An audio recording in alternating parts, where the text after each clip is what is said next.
It's podcadzo. All right, do not disturb, baby. I am done with you. Woo! Leave me alone. Let's do a little experiment here. See how it compares to my...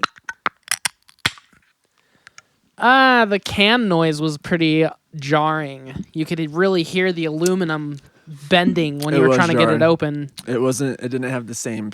It wasn't as crispy. A Guinness it was either. bendy and warbly. Yeah. Fuck you, Liquid Death. Well, I think it will still work out for the edit. We'll see what the fans think of that one. You should do some post. Dude, I actually had to do that one time because I used this effect when I was editing it that like filters out background noise, and it filtered out the can. Filtered out the can.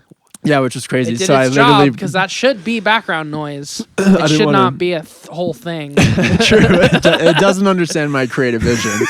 The stupid AI plugin.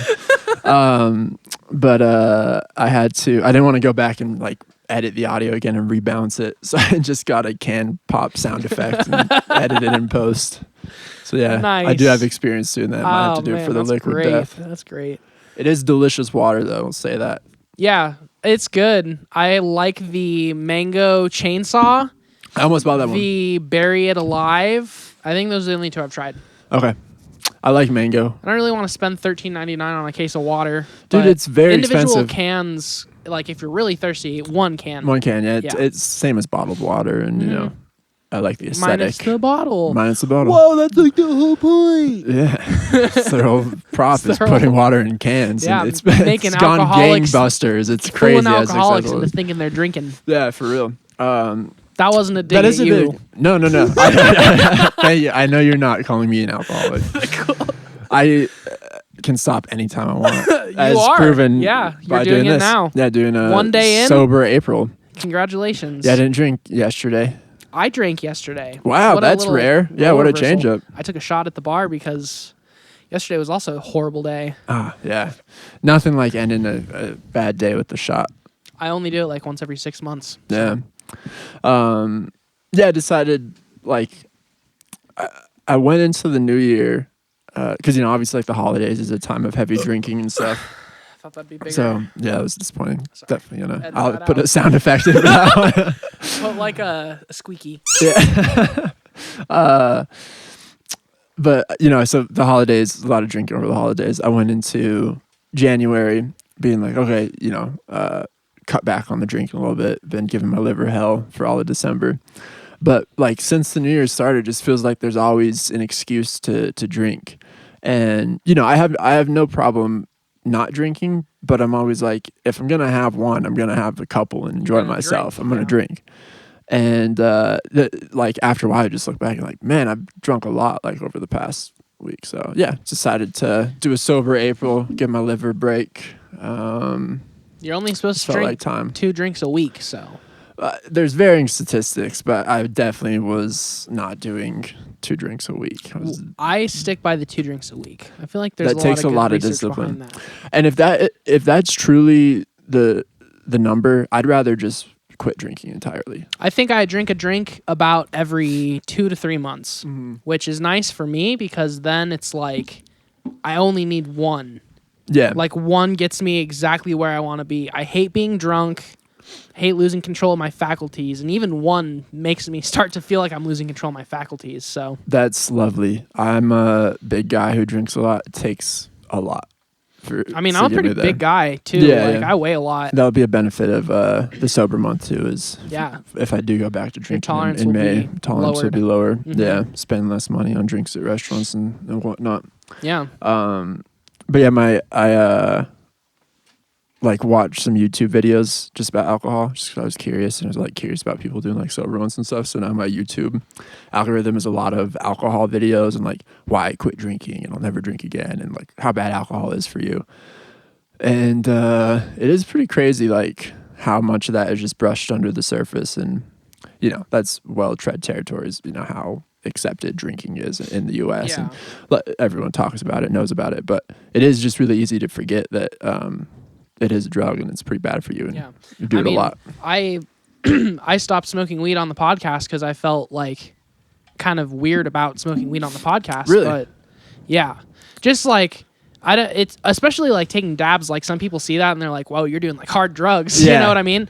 And just the I guess biases that come with weed. Like, oh, if you're smoking weed, then you're going to be high and you're just going to be stupid and Totally. then everything's kind of just when you're the most devalued at that point. functional high dude I've ever met, probably. I mean, I know a lot of people who function incredibly at a very high level while being very high most of the time. And then I also know of some people who literally take one hit and they're useless. Like, it goes both ways. And it's the same for booze. Like, I know people who can drink all day, every day, and they're drunk, obviously, but they're like able to control themselves, at least physically. And then I know people like myself who take like a shot and they're kind of like, whoa, I'm floored. Buckle in, buddy. Yeah. With drinking, I'm definitely like a high functioning drunk. That's cool. Yeah. I mean, you're Irish. Scottish. Well, yeah, Scottish. Even better. And yeah, it's never like drinking's never gone in the way of me like doing what I need to do or anything like that. But after a while, you do just feel it like kind of taking a toll on your body a little bit. And my mental, like I can tell when I've been drinking a lot or too much for too long of a period of time because like my anxiety kind of starts to ramp up a little bit. So that was kind of happening in the past couple of weeks where I was like, I don't think there's a single the person, if there's anyone out there who ever tells you like alcohol doesn't increase their anxiety when they're drinking regularly, they're straight up lying. There's like no way it's it a doesn't physiological for everybody. thing. And I mean, people say the same thing about weed too. Like certain people claim that weed will 100% of the time increase your anxiety. I don't feel that way. I honestly feel more anxious when I'm not high. I think it's just because I'm not like, I think about everything too much. But then again, there are people who I see them get incredibly like paranoid and very like anxious when they're smoking weed. So it's case by case, but alcohol, it's like universal. Like, for sure. That shit's gonna fuck with your mental health 100% of the time. And that's the vicious cycle. Is for a lot of people, the only way they know how to deal with that ramp up in anxiety, depression is drinking more. And then that's how you get in a sticky situation. Hard to rip the Band-Aid off and cut it off. Like that it takes a physical toll as well. Especially if you're like a very, very heavy drinker, like people that drink heavily every day that have like withdrawals and stuff. Like, it's definitely easier to pick up a bottle at that point, but it's definitely going to kill you faster. Oh, for sure. I mean, at that point, it's just a mode of survival. Like, it's what you have to do to get by. So yeah, it's sad. It is. But yeah, I'm excited to do a sober April. So it'll be good. It'll be good. Yeah, dude.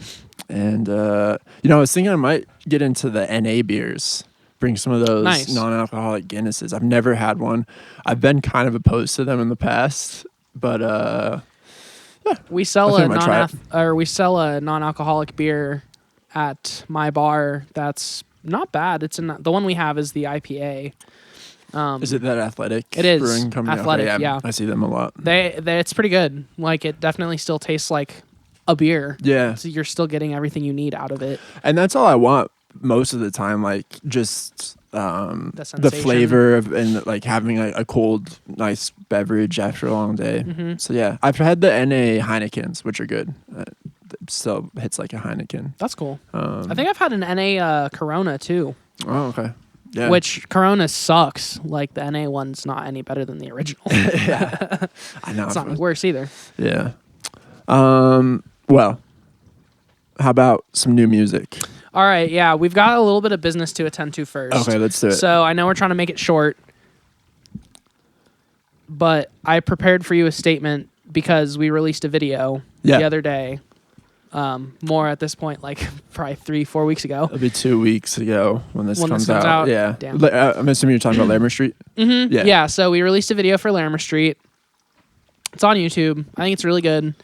Because you prepared for me that statement for one of our last releases. I don't know if you even remember. Oh, yeah, for Stranger First. Yeah, I remember. Yep. I took the liberty of preparing this for you. All right. If you want to just read it. Cool. I didn't want to make you read my writing, so. I should have. Good call. Hello, my name is Colin, and despite what it may look like, I'm allowed within 100 feet of elementary schools.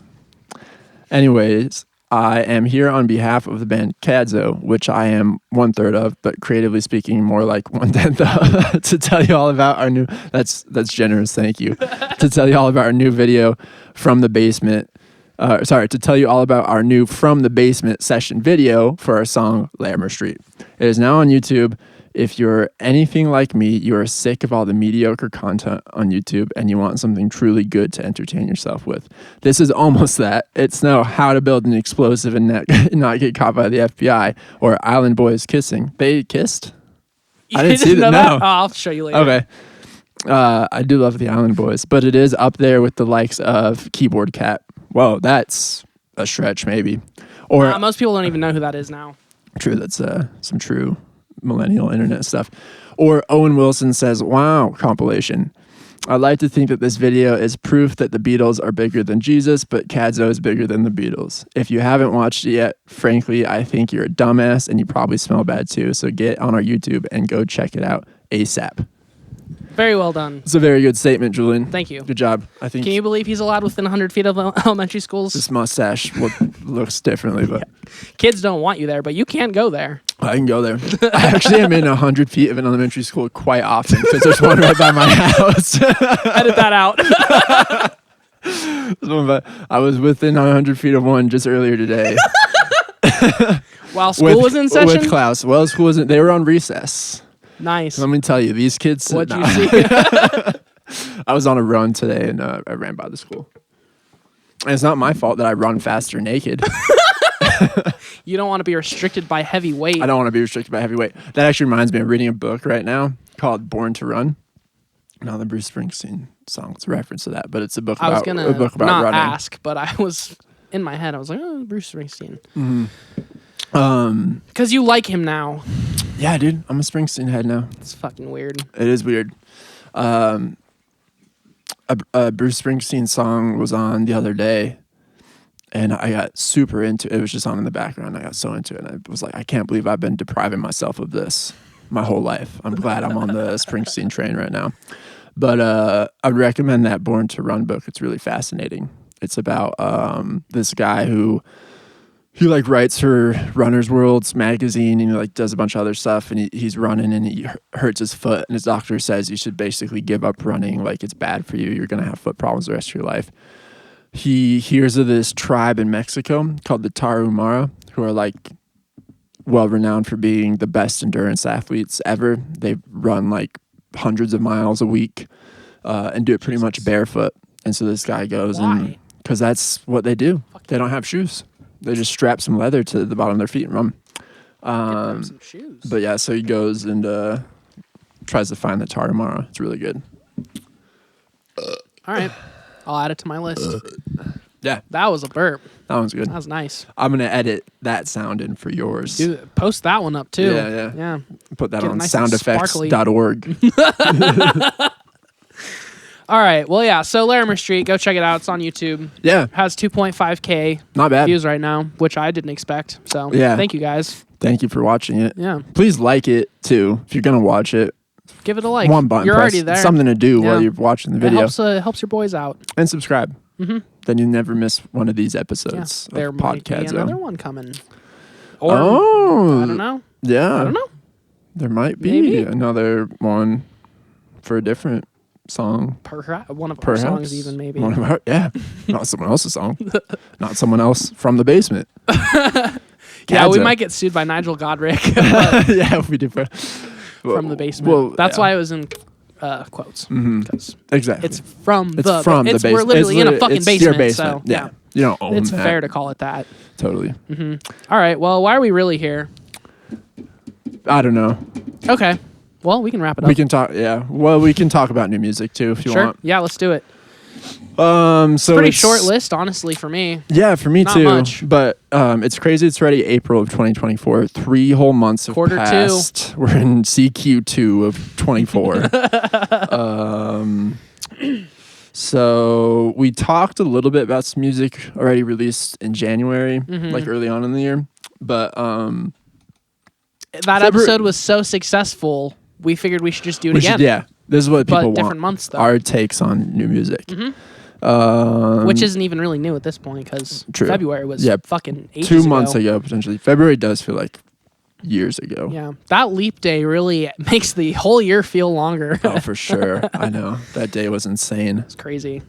All right. So new albums. Anything you want to talk about first? Are you going to let me go first? Yeah. I'd love to let you go first. All right. I want to talk about... No.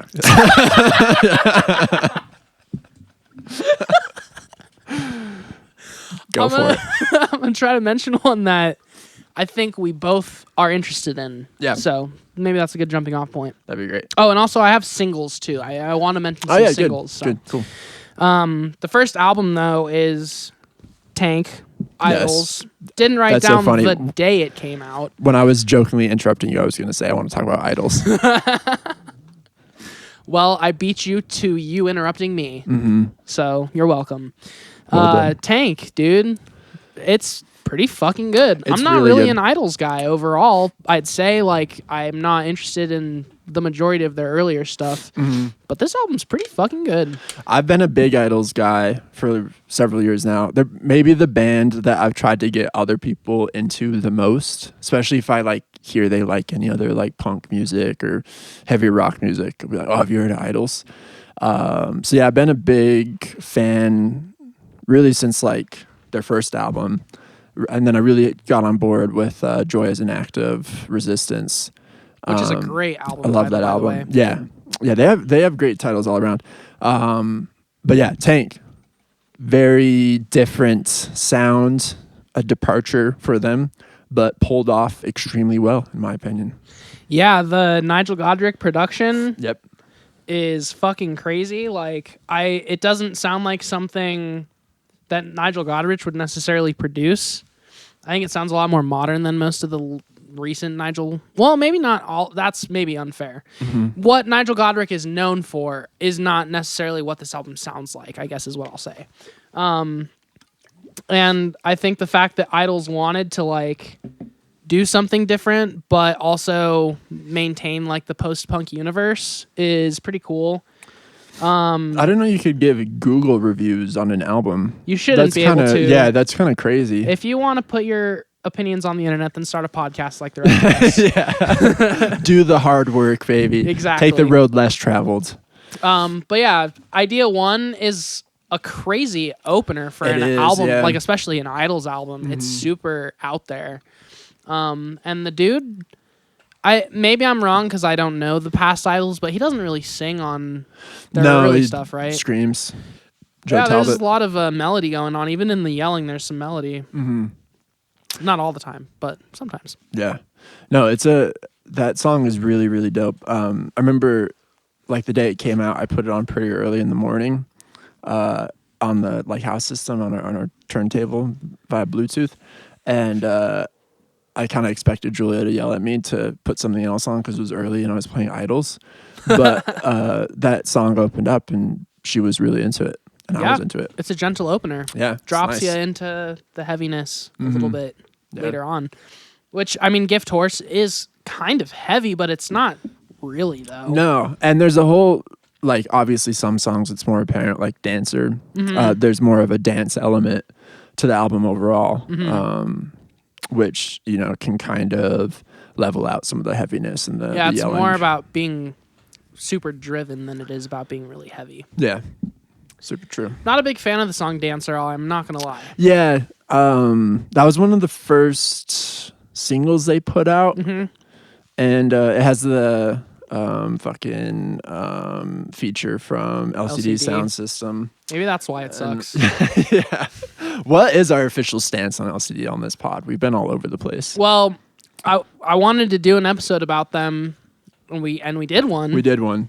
Like and a year I took ago, a very I guess contrarian less than a stance. year ago, but it feels like it's been that. Mm-hmm. You did pretty much just say you fucking hate them now, and the reason why I wanted to talk about them was because I've been back and forth for so long, and ultimately landed on the fact that I can't get around James Murphy being like a pretentious asshole. James Murphy, yeah. Mm-hmm. And So that was all I was them. dissing them on in that episode. But I've had many moments of regret since then where I've listened to LCD Sound System. I've been like, this is so good. Yeah, I can still listen to it and not feel bad about listening to it, but I can also say that like their best days are definitely behind them. Yeah. They don't need to continue to do stuff.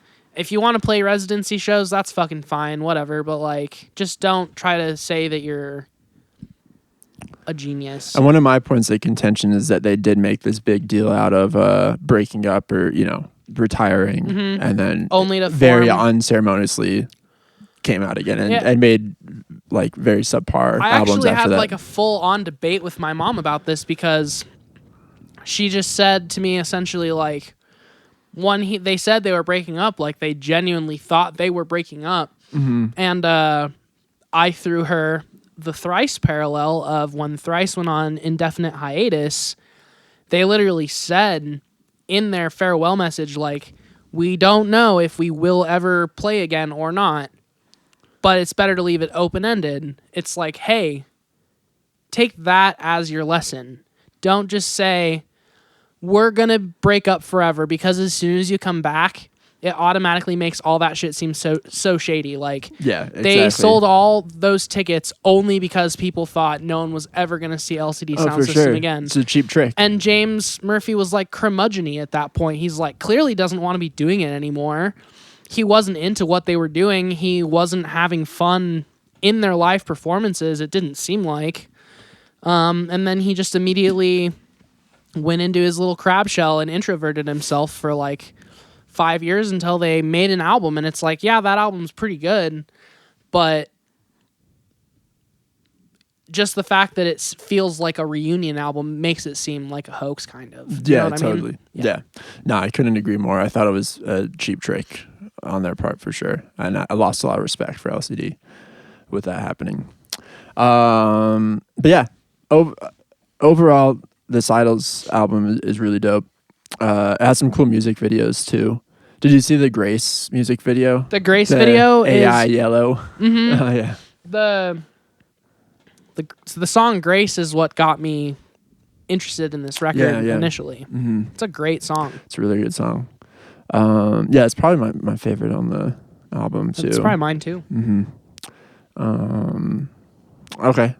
Your turn. So there's been a weird thing happening lately where like a lot of my beloved weird older, or not weird necessarily, but like older UK bands, some of them Britpop, some of them not, have been releasing music. We talked about Liam Gallagher and John Squire already. That's not what you're trying to bring up. That's not what I'm trying to bring up. I'm trying to bring up, in addition to that, there's Jesus and Mary Chain released that thing, and then super weird. Yeah, very weird. And then the band Lush just released a single. Were you ever into Lush? Have you heard of Lush? I've heard of them, but I've never got into Lush them. is dope. I think of all those, Lush was very much on the periphery of Britpop. They're kind of a weirder one, but I think you could be super into Lush, especially their first album. But Cast released a new album on February 16th, 2024, called Love Is the Call, which I think is a beautiful album. It's like super well produced.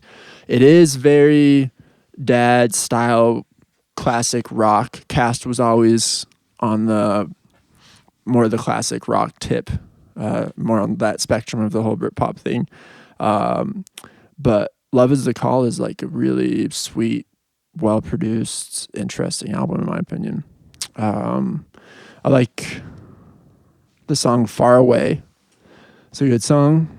The titular track, Love Is the Call, is a cool track.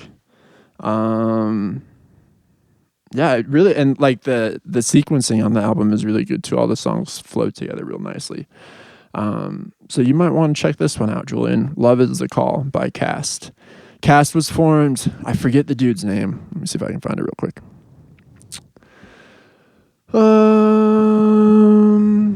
John Powers. Bass player John Powers formed the band upon the dissolution of the much-hyped one-album wonders, The Laws. Liam Skin Tyson on guitar. That's a good name. Interesting nickname. Yeah, so Love Is the Call. All right. Check it out. It's on my list, brother. Cool. I'm gonna fucking mention a single. Why not? So I'm a big St. Vincent guy. Yes. There's 2 new St. Vincent singles out. I did not know that. One is called Flea.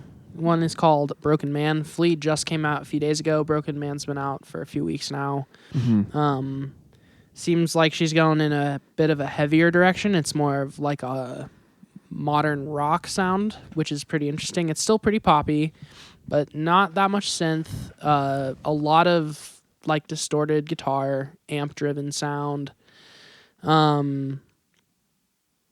She kind of does her like talk yelling thing in Broken Man, which sends shivers down my spine. St. Vincent's such a fucking badass. She's so dope. Have you ever heard of the YouTube series Guitar Moves? Mm-hmm. With Matt, whatever that is, Sweeney, whatever. Yeah. I just rewatched the St. Vincent episode of that, and fell in love with her all over again. She's so dope. Dude, she's such a badass. Yeah. But yeah, the 2 songs are great. Dave Grohl plays drums on both of them, supposedly, which is pretty cool. That's weird crossover. I Yeah, didn't necessarily worlds have that colliding. on my bingo card. Yeah, really.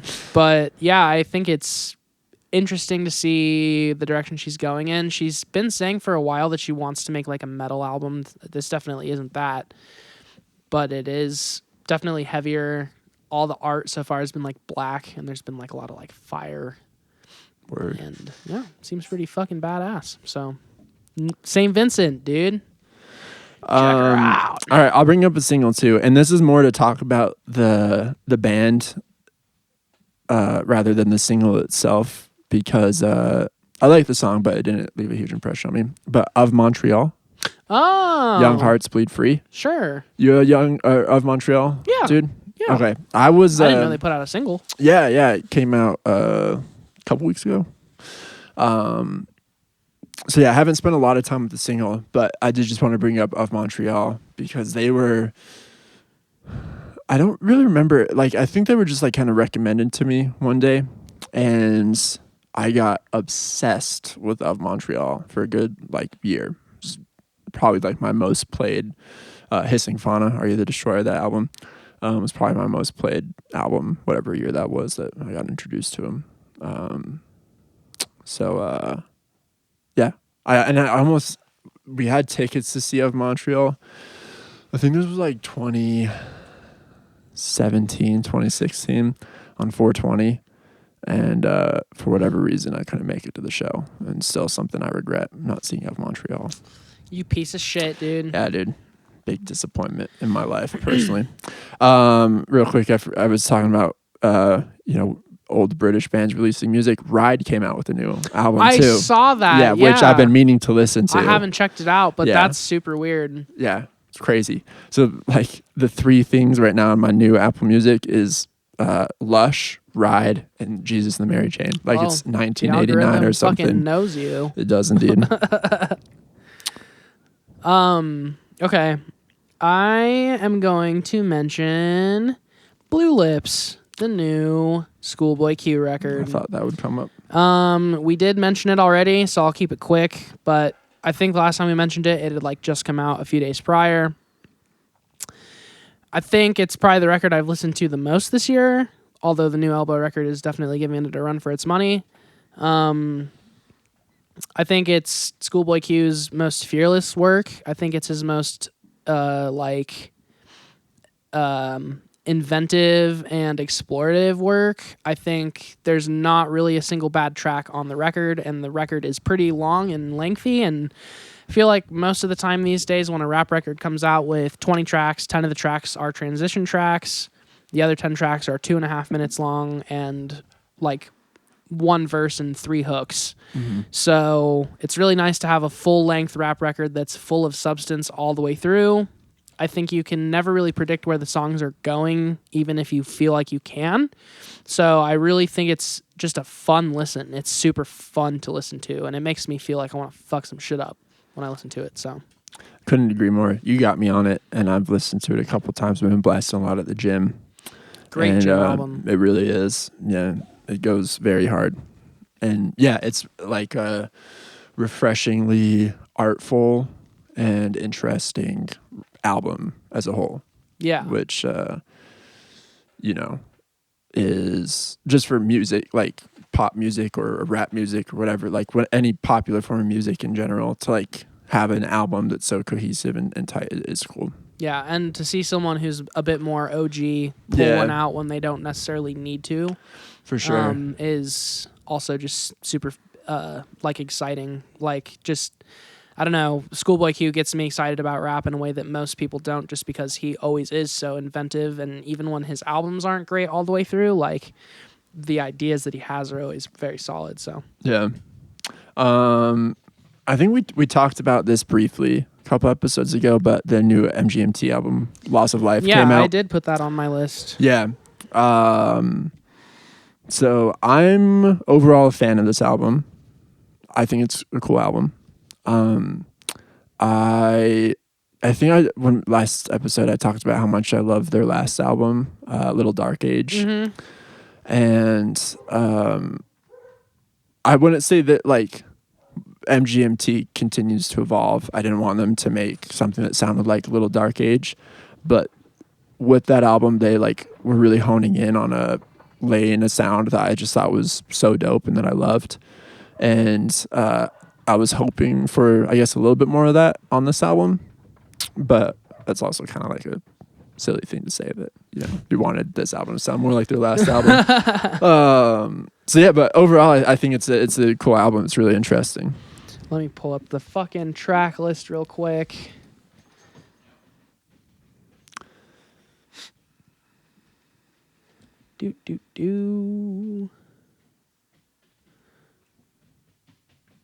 Yeah, the sequencing of this record is really good. I feel like it flows super good. Wait, this is Little Dark Age. Oh, yeah, sorry. Which also has great sequencing. It does, flows yeah. extremely well.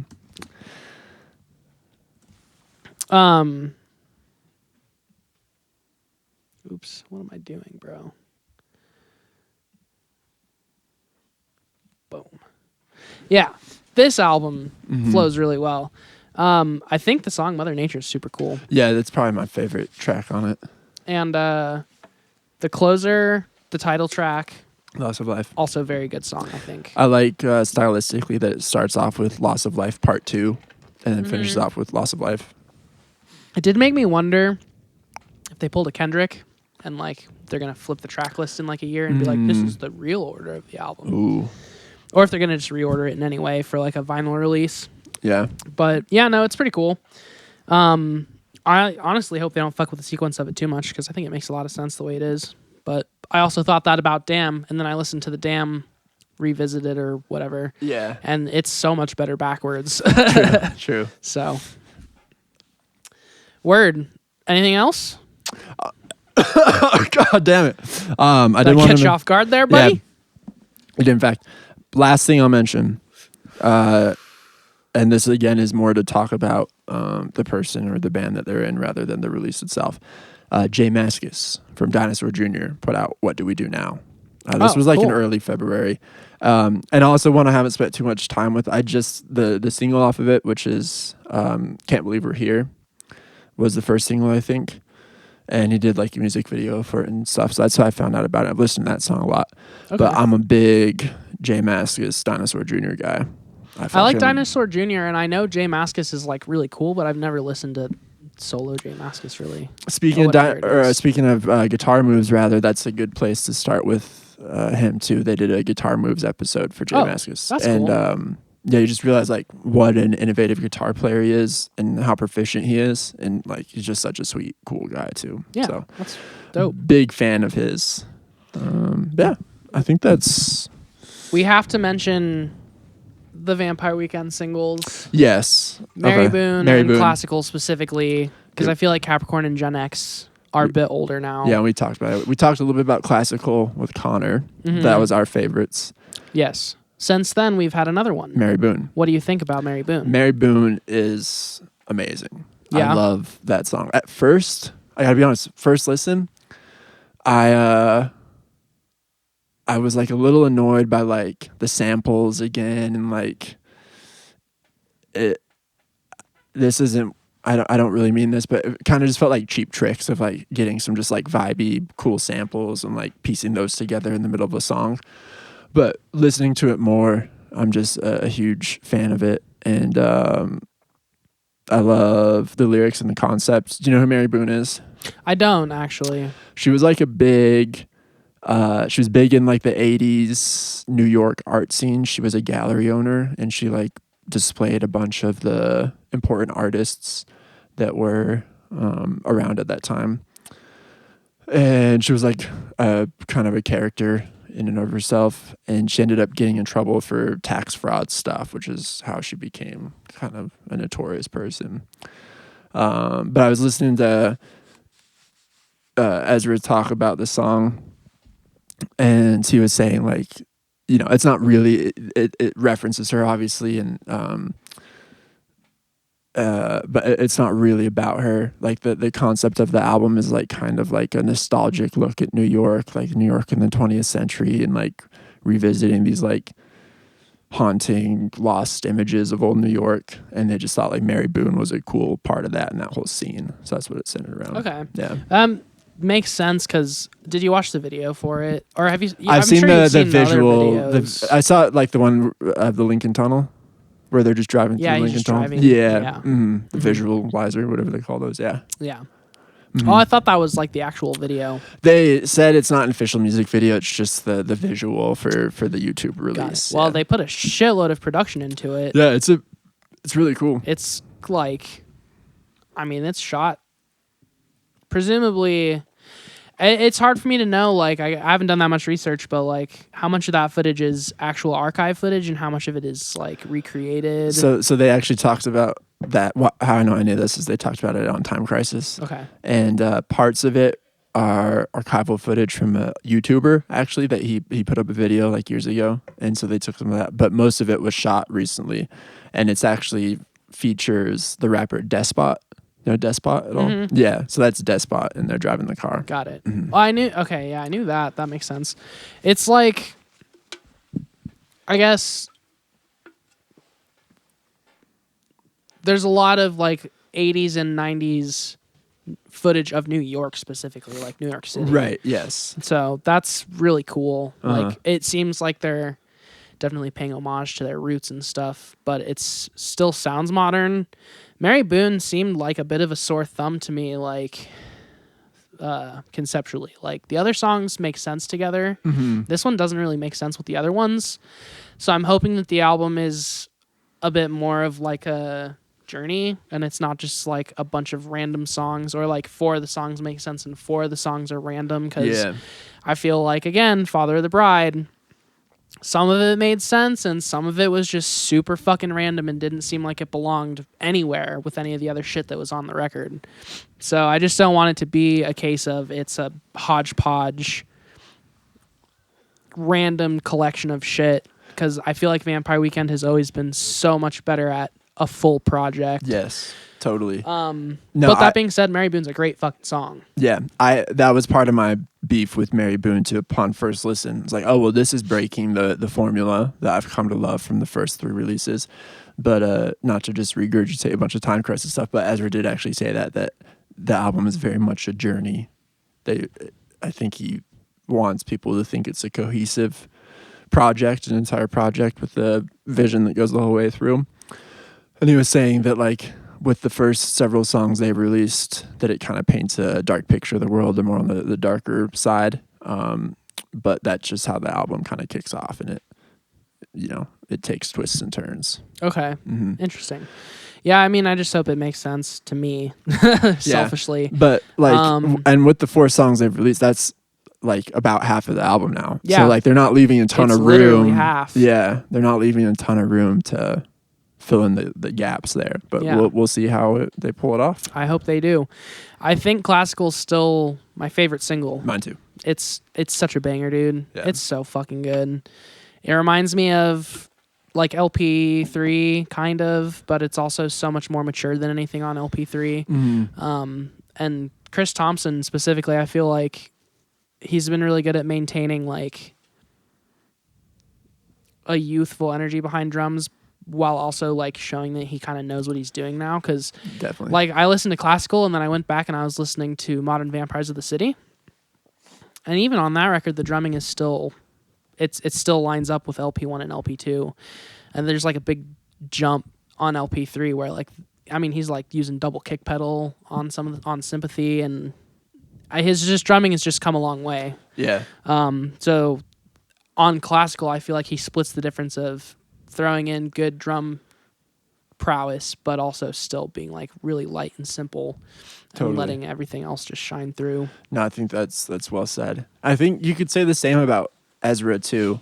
Yeah, with I his agree. with his guitar playing, that it kind of maintains that naivete, that youthful energy, but he's obviously like that classical riff is so dope, and he really was showing off like a lot more prowess on Father of the Bride. There was some crazy riffs in there. Yeah, because like the whole 70s rock thing was about riffing, being a virtuosic guitar player. Yeah.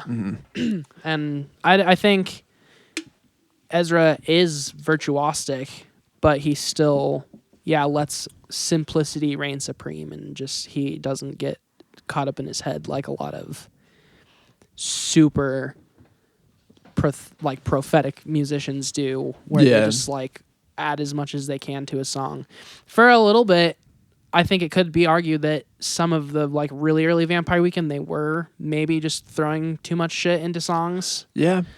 But at the same time, when all of it is approached from that like youthful innocence kind of perspective, it all just seems like it makes sense together. Totally. Yeah, the vibe the first LP gives off is like dudes who are really excited to have access to like Casio keyboards and like the different sounds. And we're just like coming up with the coolest stuff they could for that. So yeah, they pull it off in that regard. But have you seen the music video for Classical? I did. I love that video too. Yeah. Did you check out Vampire Campfire? Yeah, where they talk 2? about what's something Goldsmith or whatever the dude's name is, their guitar tech. Isn't his name like featured. Joe or something? John Goldstein. I'm not gonna look it up. You can go look it up if you want to know. But he's a very interesting dude. Yeah. Like he worked. I forget the first band he said he worked with. It was someone. I think it was big. Wilco, yeah. And to wind up teching for Vampire Weekend when they become like an 8-piece and they're all focused on the live performance specifically, has to be terrifying. So for sure, dude's probably pretty good at his job. He seems like it, definitely. The fact that they keep him around for this one. Yeah. Well, cool, man. I think that's a good place to wrap up this episode. I hope that you as the listener were informed and that you have some good music to go check out. I hate it when, like, I don't know, like Smartless, not to call out Smartless, but I'm doing it. Yeah, fuck. They'll have someone like super famous on, and then they'll at like minute 49, they'll be like, all right, well, we got to go. It's like, dude, why even have a podcast if you're going to have a 30-minute conversation? Because they're all about the bottom line, dude. Bullshit they know for 20 minutes. They know that sticking to that, like, super strict time limit, fitting as many ads in there as possible. Yeah, that's the other thing. The podcast is so short, and yet they get more ad breaks out than any other podcast I listen to. It just started making me so angry. That's pretty entire bad. podcast. And I checked out, honestly, after Tom York and Johnny Greenwood were on it, because I was infuriated by that interview. Yeah, and, it's not a good interview, and like two legendary people, just let them fucking talk. Like, don't. And sometimes it's funny that they don't do research, but then other times it's genuinely fucking annoying, because it's like, I wish you could ask these people real questions, not just like, so what's your favorite movie? Like, and it's supposed to be Smartless. I get it, but like, it bothers me. It does. I went on a rant to Julie about that podcast recently. Really? Yeah. That's funny. I was on my high horse for sure. Yeah, it's not good podcasting. And I was listening to the John Oliver one because I love John Oliver. So I was like, I want to hear John Oliver in long interview form. And at the 59-minute mark, Will Arnett, like a mid-conversation, just like, well, man, we got to wrap it up. And it's like, oh, wow, has it already been an hour? Like, it felt like you guys were literally just about to get started. Yeah. So bad. So yeah, all that I brought that up because I was just gonna say sorry that we just did that kind of to you. Oh yeah. We just like bullshitted for like 45 But minutes. people and know now what we're gonna people sign know off. what we're about. Yeah, Like we were saying last. we're real. You know, we'll give a 45-minute recap episode on new music, and then a week early we dropped a 2.5-hour Steely Dan episode. Yeah, which Zero is ad breaks. not performing the way it should be. Not on YouTube. It Oh, is got it? a decent amount of plays on Spotify. Really? Yeah. Dude, you got to start sending me the metrics. I'll just give you the login so you can look yourself. Sorry, I should have thought to do That's this. okay. I mean, and by decently, it's like slightly better than what other episodes do on Spotify. But Yeah. Well, no, I just want because like all I have been going off of is YouTube, and YouTube. our YouTube is pathetic. it really is, dude. And it's upsetting because we're putting out High great quality content. Yeah, it's just super high quality. Whatever. At least Larimer Street's getting its moment in the sun. Yeah. That What? video. What's going on? That whole song is doing good. Yeah. I don't know. Not from any of the fuckers that actually know us. Right. Let's be clear. It's from a bunch of strangers on the internet. So Strangers. Yeah. you guys could all be doing better. Yeah. You guys don't support us. It really grinds my gears. Yeah. Friends and family. Yeah. Send me $50 right now. Yeah, give us money. That's all we want. That's all we ask That's for. what is we're doing the damn thing for is in money our and clout. pockets. Clout. Not really. Thanks for listening to Yeah. podcadzo. Thank you for being here. We Like- appreciate you. Like and subscribe, please, for the love And of God. honestly, you don't even really have to do that. At the end of the day, we're making a podcast because we want to, and we're putting out shit on the internet in general just because we fucking want to. It doesn't really matter if it Exactly. performs or not. We're having fun. We're having fun. Mhm. So, yeah, take it all with a grain of salt. Definitely. Fucking don't be mad at me for flipping you off. It is what you deserve. All right. Love you, I guess. Good night. Bye.